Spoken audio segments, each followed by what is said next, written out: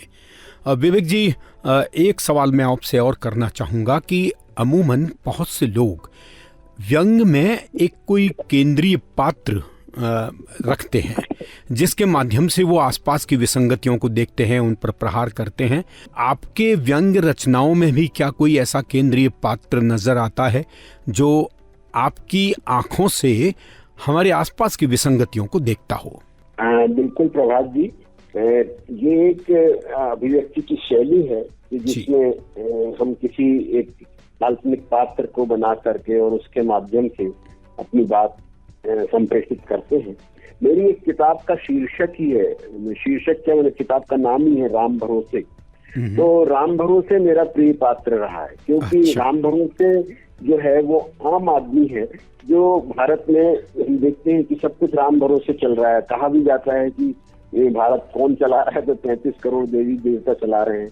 जो हमारा आम आदमी है वो हर अपनी विपदा की घड़ी में, अब देखते हैं बाढ़ आती है तो उसका राम भरोसे का घर झोपड़ी बह जाती है, आग लगती है तो उसी की राम भरोसे की झोपड़ी में आग लगती है। जो हमारा जो अंत्योदय का अंतिम आदमी है गांधी का, वो मेरा प्रिय पात्र है राम भरोसे। कहीं न कहीं जनवादी चिंतन से प्रभावित हूँ मैं, और इस वजह से राम भरोसे की पीड़ा को मैं राम भरोसे पात्र के माध्यम से व्यक्त करता रहा हूँ। और मेरे उस किताब में बहुत सारे व्यंग हैं जिनमें इस तरह के व्यंगों का संग्रह है। अभी आपने एक जिक्र किया कि आप जनवादी लेखन की चिंतन धारा से जुड़े हुए हैं। क्या आपको ऐसा नहीं लगता कि व्यंग ही नहीं बल्कि समूचे साहित्य की विधाओं में ये जो वैचारिक प्रतिबद्धता की एक खतरा सा होता है, जिसके कारण आप पर एक विशिष्ट लेवल लग जाता है या एक चस्पा हो जाता है कि फला लेखक सिर्फ इस विचारधारा के लिए लिखता है, जबकि साहित्य का उद्देश्य है कि वो किसी भी विचारधारा से मैं अटक कर ना अटके बल्कि सबके हित की बात कहे। तो आपको क्या लगता है कि जो विचारधारा की प्रतिबद्धता से जुड़ के जो लिखा जा रहा है वो सही है या उसे किसी और दृष्टि से देखा जाए? प्रभात जी, इसको कुछ इस तरह से देखिए कि ये कैटेगराइजेशन शायद मैंने जैसे जैसे साहित्य का विकास हुआ तो हमने ये कैटेगराइजेशन कर दिया, और यहाँ तक कि हमने कि दलित साहित्य, मैंने इसको अगर अपन उस आम आदमी के मैं बात करूं कि जैसे डॉक्टर जो होता है वो एक समूचे शरीर का डॉक्टर होना चाहिए, लेकिन आज आंख का डॉक्टर अलग है, कान का डॉक्टर अलग है, नाक का डॉक्टर अलग है, हड्डी का डॉक्टर अलग है। उसी तरह से हमने साहित्य का भी कैटेगराइजेशन कर दिया है, स्त्री विमर्श, बाल विमर्श, बाल साहित्य। तो जो साहित्य है वो मूलतः उसका जो मुख्य उद्देश्य होना चाहिए, उसका मुख्य उद्देश्य समाज के हितार्थ, सबके प्रयोजन के लिए रचा गया साहित्य ही साहित्य है।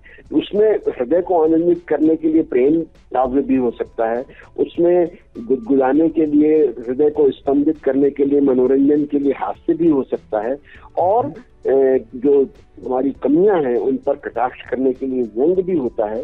उसमें एक पूरे जीवन वृत्त को समाहित करने के लिए उपन्यास भी होता है, और कहानियां भी होती हैं, संस्मरण भी होते हैं। तो मैंने जनवादी शब्द का प्रयोग जरूर किया, लेकिन मैं इस तरह का ब्रांडिंग या ठप्पे के विरुद्ध हूँ।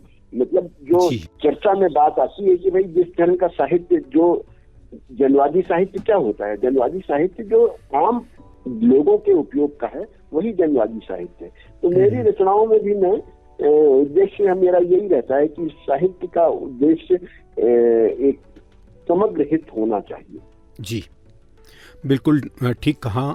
बातचीत को आगे बढ़ाते हुए मैं यह भी जानना चाहूँगा कि हम अपने जीवन में, चाहे हम किसी भी क्षेत्र में हो, हमें कोई न कोई प्रभावित करता है। चाहे हम कला के क्षेत्र में हैं, संगीत के क्षेत्र में हैं, साहित्य के क्षेत्र में हैं, या किसी और क्षेत्र में। तो आपके लेखन की ये जो सुदीर्घ यात्रा है, लंबी यात्रा है, इसमें किन किन लेखकों का प्रभाव आप मानते हैं कि आपको महसूस होता है, या और किन लेखकों से आप सर्वाधिक प्रभावित रहे? ये तो आपने बड़ा ऐसा सवाल किया कि जिसका उत्तर बहुत लंबा चौड़ा हो सकता है। गागर में सागर भर दीजिए। गागर में सागर भर दीजिए।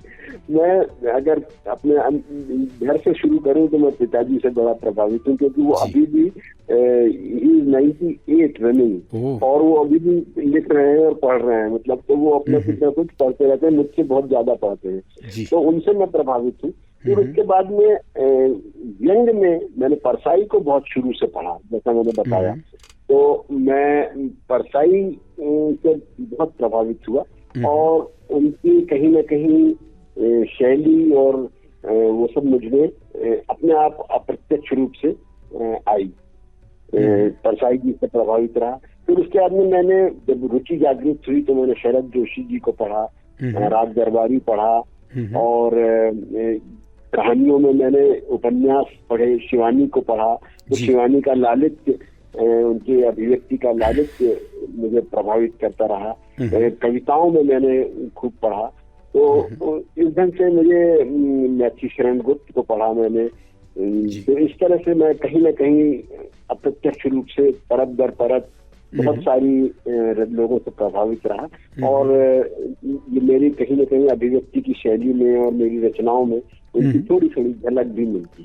जी जी जी, आपने बहुत से लेखकों का नाम लिया, स्वनाम धन्य लेखक, जिनको हम सभी कहीं न कहीं पढ़ते रहे हैं, और निश्चित रूप से अच्छे लेखन के लिए पढ़ना। मैं बताऊं प्रभात जी, मैं बताना चाहूंगा कि मैं अपने स्टूडेंट्स, मैंने तब उन जिला पुस्तकालय होता था, तो हमारे महिला में एक जिला पुस्तकालय था। उसका जो हिंदी वाला सेक्शन था, जहाँ पर कविताएं, कहानियां, उपन्यास रखे होते थे, तो वो 11वीं कक्षा आते आते तक वो पूरा चट कर चुका था। काफी सारा पढ़ डाला था मैंने जी। तो वो बचपन की जो पढ़ाई, और मैं उनको एक रजिस्टर नोट्स बना लिया करता था, जो वो रजिस्टर मेरे लिए हमेशा एक मार्गदर्शी, उसको अभी भी कभी पन्ने पलटता हूँ तो बड़ा अच्छा लगता है। तो और फिर मैंने कुछ नाटक भी लिखे, तो वो नाटक भी कहीं ना कहीं मैं, और नाटक के लिए मुझे साहित्य अकेडमी की तरफ से पुरस्कार मिला जी। तो जी, और अभी मेरा एक हाल ही जलनाद एक नाटक आया है, जिसमें मैंने पौराणिक आख्यानों को, जो पानी की जो समस्या, क्योंकि जीवन की उत्पत्ति अगर पानी से मानी गई है, तो प्रलय भी जल प्लावन कहा जाता है हमारे यहाँ, जो हिंदी मान्यताएं हैं। तो ऐसा मेरा रचना यात्रा है जी। एक सवाल और मैं आपसे करूंगा, क्योंकि अब वक्त धीरे धीरे आगे बढ़ते हुए उस सुई का जो गति है कुछ अब तेज धड़कन की तरह बढ़ती नजर आ रही है। मैं किस तरह इतना अच्छा से आपके साथ ये समय चर्चा में निकल रहा है, जी वास्तव में 1 घंटा पता ही नहीं चल रहा। जी, हम अक्सर कभी किसी लेखक से बात करते हैं, कभी किसी प्रशासनिक अधिकारी से बात करते हैं, या कभी किसी और क्षेत्र की किसी पर्सनालिटी से बात करते हैं, तो हमारी सारी बातचीत की धुरी एक जगह अटक जाती है कि हम उस लेखक से सिर्फ उसके लेखन के बारे में, गायक है तो सिर्फ गाने के बारे में, या प्रशासनिक अधिकारी है तो हम प्रशासनिक गलियारों में भटकते रहते हैं। मैं आपसे एक सवाल और करना चाहूँगा कि लेखन के अलावा आपके क्या शौक हैं, हमारे श्रोताओं को बताएं। मैं बेसिकली इंजीनियर शिक्षा से रहा हूँ और मुख्य अभियंता के पद तक पहुँचा, और मैंने कुछ ऐसी परियोजनाओं पे काम किया। एटॉमिक पावर स्टेशन राजस्थान के लोग तो बहुत जानते हैं, कोटा में है और वहाँ पर, तो यहाँ मध्य प्रदेश में एक जो परमाणु न्यूक्लियर पावर प्लांट लगना है, वो उसका प्रारंभिक सर्वे से लेकर रिपोर्ट बनाने और स्वीकृति करवाने तक मंडला के पास, मंडला जिले में है वो चुटका एटॉमिक पावर स्टेशन निर्माणाधीन है। तो उस पर पूरा मैंने काम किया। हाइडल पावर मेरे बनाए हुए और सर्वे की अभी चल रहे हैं। तो ये मेरा यांत्रिकी जो हिस्सा था वो है, और मुझे पर्यटन बहुत अच्छा लगता है। अच्छा। तो मैं मेरे बच्चे विदेश में हैं, तो मैं जहाँ जाता हूँ, अमेरिका गया, लंदन गया, दुबई गया, तो आसपास के जिन जगहों पर जा सकता हूँ, मैं घूमने में मेरी बहुत रुचि है। तो ये है, और इस तरह का मेरा रहा है। जी, बहुत बढ़िया आपने बातें बताई कि आपको पढ़ने का शौक तो रहा ही है, क्योंकि आपके घर का माहौल ही ऐसा है। एक बात और चलते चलते मैं पूछना चाहूँगा आपसे कि शरद जोशी जी ने जिस तरह से व्यंग विधा को मंच की विधा भी बना दिया, वो मंचों पर अपने व्यंग पढ़ते थे, और कई बार तो वो मंच लूट लेते थे कि जो कवि वहाँ उपस्थित होते थे उनसे भी बेहतरीन अभिव्यक्ति उनकी रहती थी। तो व्यंग की उनकी जो संप्रेषण की जो ताकत थी जोशी शरद जी की, उसको देखते हुए व्यंग मंच पे बहुत लोकप्रिय हुआ।